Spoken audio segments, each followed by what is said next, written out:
I'm Colin Brown. I'm Mason Sidling. And this is our final project for OPTI 380A, Polarization of the Periscope. Under T. Lam Nguyen and under the advisement of Dr. Pavel Polinkin. In this experiment, we use a periscope to change the polarization state of an incoming beam. This is a common assembly to be placed into a mirror system for laser research, such as the ultra-intense nonlinear optics laboratory run by Dr. Pavel Polinkin. Its practical purpose in these systems is to maximize the efficiency in the orders of certain gratings and to complete the phase matching throughout the materials of the entire system. In this experiment, we aim to show how a periscope will change the polarization state of a linear incident light.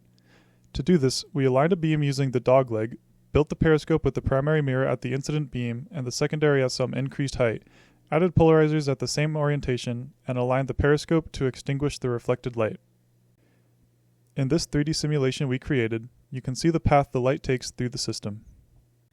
Starting from light creation, the setup consists of a helium neon laser, a dogleg setup of two 1-inch mirrors, then an optical rail with an aperture and the first polarizer.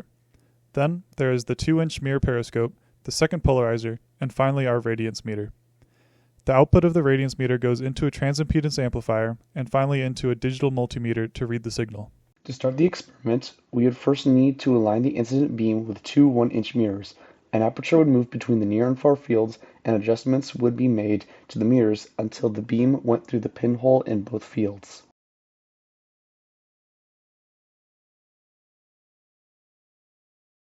The periscope will have two 2-inch mirrors, one placed at the beam height and another at an arbitrary height, but both adjusted to 45 degrees in their respective directions. Two polarizers would be added to the system. The first would be added and rotated until full transmission was found. The second would be added next to the first and rotated until full extinction was found, rotated 90 degrees from this point, and placed on the other side of the periscope. A similar method to the dogleg would be used to align the periscope, where it would be adjusted in the near and far fields with an aperture, and adjusted further if needed with the polarizer until full extinction was found.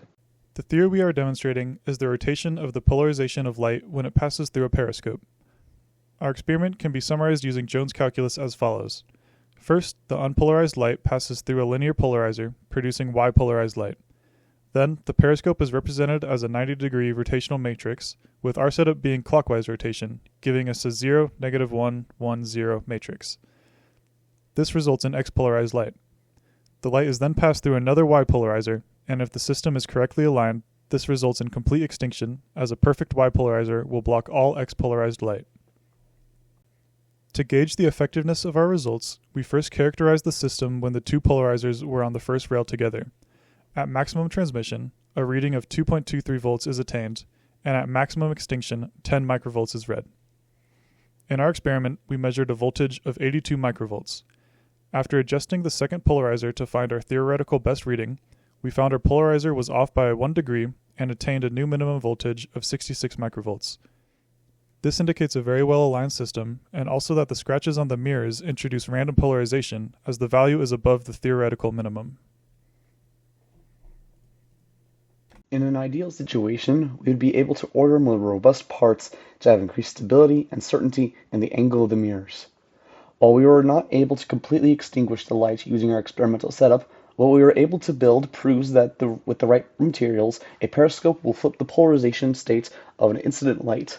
Having mirrors at an exact 45-degree angle and few degrees of freedom will ensure a much tighter result and ideally full polarization change.